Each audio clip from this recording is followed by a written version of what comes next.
3 erreurs à ne surtout pas faire avec une femme. Il y a 3 comportements que les femmes détestent et pourtant que beaucoup d'hommes font. Hello à tous, c'est Michael Koji. Pour les personnes qui ne me connaissent pas, j'aide les hommes à reprendre confiance en eux, mais également à développer leur charisme afin d'être l'homme qui les inspire, l'homme qu'ils méritent d'être, cet homme charismatique et heureux dans leur vie sentimentale. Si c'est ce que vous voulez, cliquez sur le petit bouton s'abonner en dessous de cette vidéo et activez la petite cloche pour être notifié à chaque fois que je sors une nouvelle vidéo.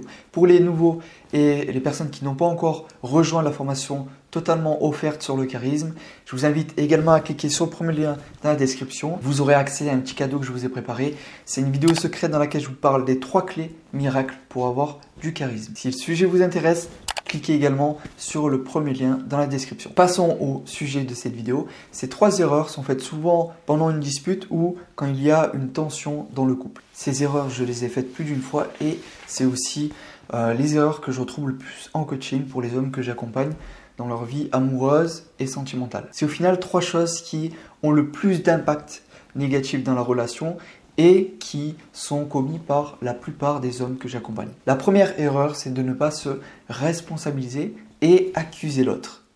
Vous voyez de quoi je parle. Vous savez, pendant une dispute ou un conflit, souvent on pense que on est souvent là à pointer l'autre du doigt et dire que c'est de sa faute, que l'erreur c'est totalement de sa faute et on pense que la dispute en elle-même, le fait qu'on s'énerve tous les deux, c'est de la faute que d'une personne. On s'énerve parce qu'il a eu elle a eu tel comportement. Mais pas du tout. En fait, s'il y a une dispute et que 2 personnes sont énervées, c'est de la faute des 2 personnes. Il faut que vous vous responsabilisez et que vous compreniez bien que quand on s'énerve, quand on se met en colère, c'est qu'on gère mal ses émotions. On pense que l'autre personne nous a énervés pour ce qu'elle a dit ou ce qu'elle a fait, mais en réalité, notre attitude, nos comportements, c'est nous qui le contrôlons. Elles sont certes influencées, mais le fait de s'énerver, le fait de parler plus fort, d'augmenter sa voix, voire de crier, le fait de dire les choses de manière plus crue, plus cash, sans prendre la forme, le fait d'être plus direct, de pointer l'erreur de l'autre personne, d'envoyer des pics ou d'attaquer l'autre, tout cela, ce qu'on retrouve donc pendant un conflit entre 2 personnes, tout cela n'est pas uniquement de la faute de l'autre, mais bien de la faute des 2.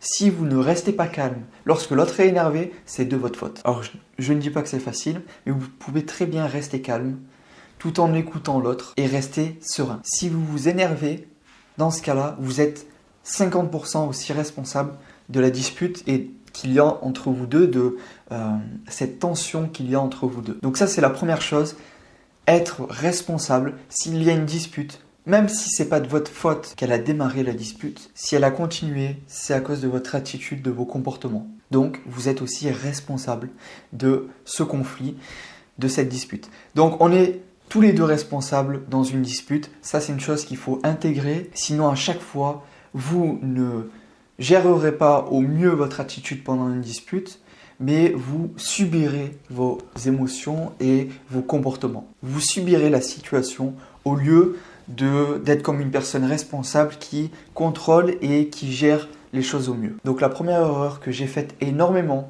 que les hommes que j'accompagne font la plupart, et qui a le plus fort impact négatif sur la relation et sur la communication qu'il y a entre les 2 personnes, c'est de se déresponsabiliser, ne pas prendre sa responsabilité et aussi accuser l'autre. Ça veut dire pointer du doigt l'erreur de l'autre. Alors, quand une personne fait une erreur, c'est une chose de lui montrer qu'elle a fait une erreur, c'est une autre chose de l'attaquer en pointant du doigt son erreur. Et ça, c'est une chose que généralement on n'a pas conscience, mais pourtant qu'on fait de manière naturelle.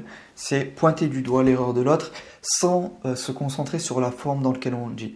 Et quand on est rempli de colère, quand on est dans une émotion négative, quand on est dans une scène où 2 personnes se disputent, généralement notre cerveau ne cherche pas à prendre la forme ou dire les choses de la meilleure façon. Et donc c'est là qu'on subit ces émotions et qu'on commence à parler n'importe comment. Pas forcément en insultant l'autre personne, mais on ne dit pas dans la forme qu'il faut. On accuse et on pointe du doigt tellement l'erreur qu'a fait l'autre personne qu'elle a l'impression, qu'en vous écoutant, qu'elle est la seule responsable. Or, comme je vous ai dit, c'est l'erreur numéro 1, de ne pas se responsabiliser et accuser l'autre. La deuxième erreur dans votre comportement qui est néfaste chez vous les hommes et que les femmes détestent, c'est lorsqu'elles veulent communiquer que vous restiez silencieux.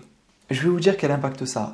Déjà, je vais prendre le contexte. Admettons, il y a un problème dans la relation et votre femme veut communiquer avec vous pour le résoudre, pour trouver des solutions, et vous restez silencieux dans votre coin, ou alors vous changez de sujet à chaque fois qu'elle veut en parler et vous ne l'abordez pas. À chaque fois, vous faites tout pour fuir ce problème car vous ne voulez pas en parler, peu importe pour quelle raison.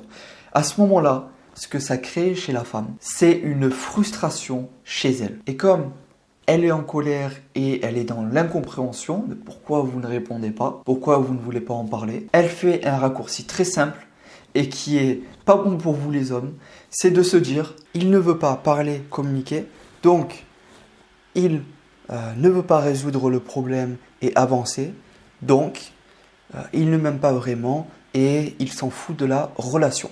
Voilà le raccourci qu'elle fait, étant donné qu'elle est en colère ou qu'elle est dans l'incompréhension.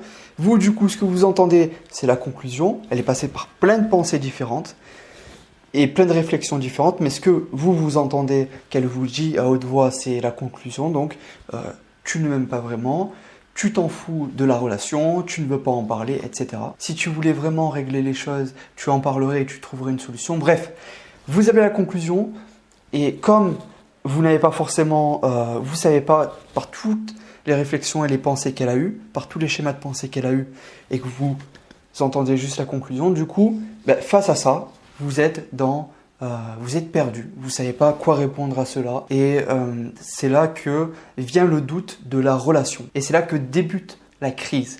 La crise, elle n'est pas pendant la dispute, elle est bien à ce moment-là où l'homme ou la femme est perdu et ne sait plus vraiment où va la relation, quel sens elle a, si c'est bon de la continuer ou pas. Et ce n'est pas ce que je veux pour vous en tant qu'expert sentimental, que vous ayez des crises de couple jusqu'à douter de votre relation. Donc la deuxième erreur, c'est de rester en silence lorsqu'elle veut communiquer avec vous. Donc que faire? C'est très simple. Si vous êtes en colère, prenez du temps, prenez 1 heure au moins pour vous calmer, pour respirer et pour ensuite agir de manière réfléchie et non pas par impulsion ou à cause de nos émotions tout simplement, en étant débordé par nos émotions. Prenez le temps, 1 heure, pour vous calmer et du coup vous en parlerez après. Maintenant, si vous n'êtes pas forcément en colère mais que vous n'avez pas l'envie de parler maintenant de ce sujet-là avec votre femme, je vous recommande d'être transparent avec elle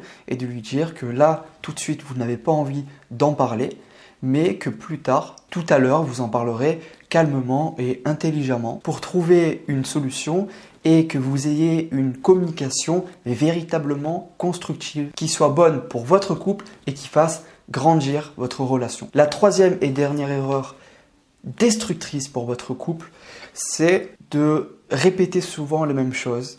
Admettons, il y a un comportement qui vous déplaît avec votre femme au quotidien. Je vais prendre un exemple. Si votre femme, souvent, elle vous coupe la parole ou ne vous écoute pas vraiment, au lieu de dire à chaque fois que c'est pareil, tu m'écoutes pas, tu me laisses pas finir, etc. Au lieu de dire les choses comme cela, oubliez le fait qu'elle fait souvent cela et que ça vous agace.